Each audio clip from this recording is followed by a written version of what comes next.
Salut, c'est Cyrus. Aujourd'hui, on révise ensemble la philo.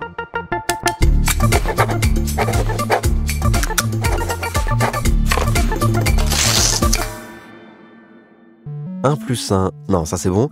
2 plus 6, 8, c'est bon aussi. Bon, programme du jour. La science parvient-elle à la vérité ? Ouais, du coup j'essaie de trouver des erreurs dans ce que je connais des maths. Et c'est pas évident. Et puis le sujet est peut-être un petit peu plus complexe que ça, je crois. J'en sais rien. On va voir ça.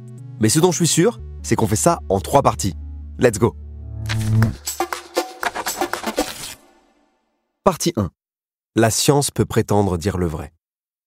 Il n'y a pas vraiment de surprise là-dessus. C'est un peu le but de la science de comprendre comment fonctionne le monde. Donc, si les scientifiques atteignent la vérité, ça paraît normal. Pour prouver qu'ils y arrivent, en revanche, c'est plus chaud.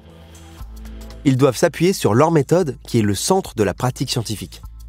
Le truc, c'est que toutes les sciences ne fonctionnent pas selon la même méthode.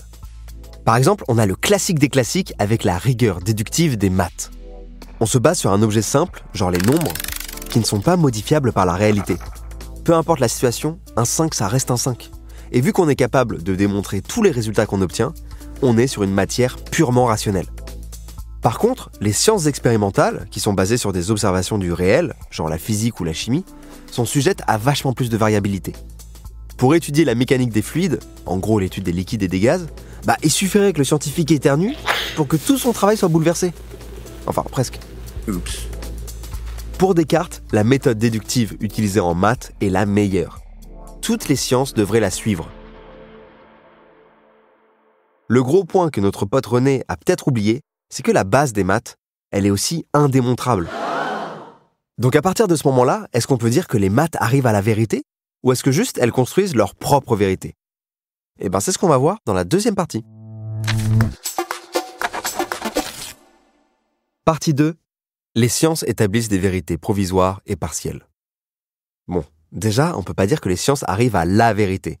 Parce que sinon, ça voudrait dire qu'elles expliquent de manière exacte tout ce qui définit la réalité. Et on en est loin, genre très loin. Je pense qu'en termes de proximité avec la vérité, nous on est sur Saturne. Hello. Comment ça? Rien que le fait qu'à un moment donné, on a cru que la Terre était le centre de l'univers, ça nous prouve que parfois, on fait de bonnes erreurs, quoi. Cette observation, elle nous permet aussi de remettre en question l'idée que la science arrive à des vérités absolues. Parce que clairement, elles ne sont et ne seront pas toujours valables.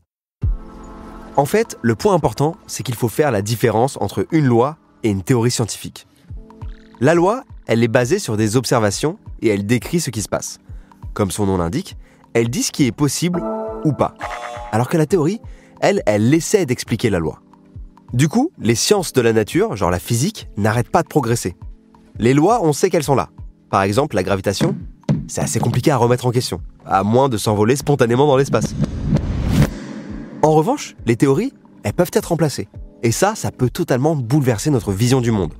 Genre quand Darwin il est arrivé et qu'il a dit « vous saviez que l'évolution, en fait, c'était lié à un truc qui s'appelle la sélection naturelle ?» Tout le monde a halluciné. Un peu trop d'ailleurs, car personne ne l'a cru. Quand une découverte modifie la manière dont on voit le monde, on appelle ça un changement de paradigme. Bertrand Russell dit même que les scientifiques s'attendent à ce que la plupart des théories d'aujourd'hui soient modifiées demain. Car pour l'instant, nos méthodes sont incapables d'arriver à une démonstration définitive. D'après David Hume, si on n'arrive pas à définir qu'une vérité est définitive, alors on parle juste de probabilité. Pour t'expliquer, il fait la différence entre les vérités de raison, qui viennent des réflexions comme avec les maths, et les vérités de fait. En gros, tout ce qui se base juste sur une observation, c'est du fait, et donc vachement moins certain que quelque chose qu'on peut prouver. Par exemple, le fonctionnement du Soleil et son rôle au centre du système solaire, on ne peut pas expliquer totalement le phénomène et son origine.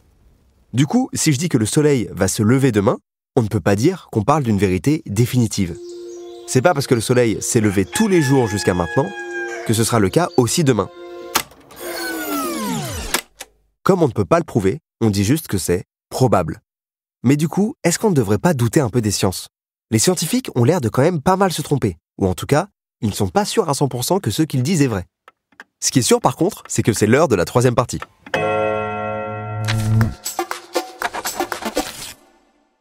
Partie 3. La science est une recherche permanente de vérité. En fait, on sait que la science n'arrivera jamais à tout expliquer parfaitement. Mais pour autant, on ne devrait pas arrêter d'essayer de comprendre le monde. Et en vrai, on n'est pas en train de dire que la science, c'est uniquement des opinions. Justement parce qu'il y a une méthode derrière. Et rien que cette méthode, elle nous permet de faire la différence entre des vérités scientifiques et des théories de gros mythos. Ou pseudo-sciences pour les intimes. Et pour Karl Popper. Non, parce que c'est lui qui a réfléchi à tout ça. Ce qu'il faut comprendre, c'est que la démarche de création de théories scientifiques, elle ne consiste pas à prouver que si ça marche, on a découvert une vérité. Au contraire, quand on pense avoir découvert quelque chose, en gros, on va tout faire pour prouver qu'on a peut-être tort. Alors, dit comme ça paraît pas très logique, mais en fait, ça l'est. Parce que si malgré tous nos efforts, on parvient toujours au même résultat, alors c'est qu'on avait raison au début. Et là, on va se mettre d'accord sur le fait que nos théories, elle est probablement vraie. Le fait de remettre en cause ces résultats, ça évite d'admettre tout et n'importe quoi, juste par hasard, ou bien parce qu'on a un peu de chance pendant l'expérience. En fait, la progression dans la science, elle se trouve là. Comme on continue d'évoluer, on crée des nouvelles manières de réfléchir ou d'observer. Parfois, ça nous permet d'arriver au résultat d'avant, mais d'une autre manière. Un peu comme quand tu découvres un raccourci dans Mario Kart. Cet état des lieux, il est cool, mais quand même vachement problématique. Bah ouais, parce que je commence à me demander si la vérité, ça existe en fait. Et pour Henri Bergson, la vérité, elle est fluide, elle n'est pas solide, elle est amenée à bouger. De toute façon, le but de la science, c'est surtout de comprendre la réalité dans laquelle on vit. Et comme on est tout le temps en mouvement, évidemment que les vérités, elles bougent aussi. En fait, le progrès scientifique, c'est aussi le progrès de la vérité. Les scientifiques, la plupart du temps, ne se trompent pas. Ce qu'ils présentent, c'est cohérent, logique et vérifiable. Mais personne ne peut affirmer avoir la vérité. Parce qu'on va toujours découvrir de nouvelles choses.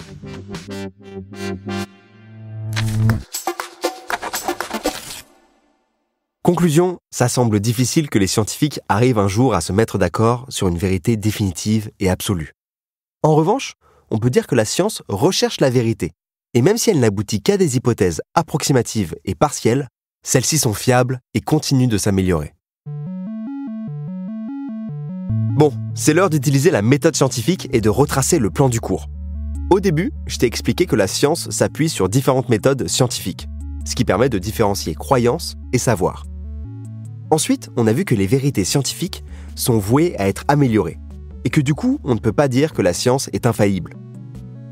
Puis, on a terminé en rappelant que même si ce n'est pas la vérité, tous les travaux des scientifiques permettent quand même d'expliquer plutôt bien le monde dans lequel on vit.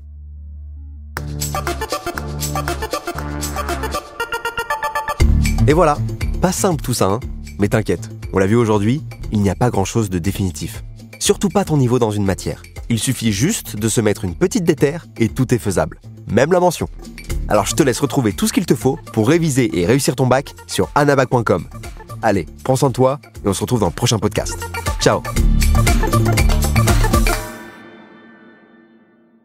Si tu as aimé ce podcast, n'oublie pas de t'abonner pour ne rater aucun épisode.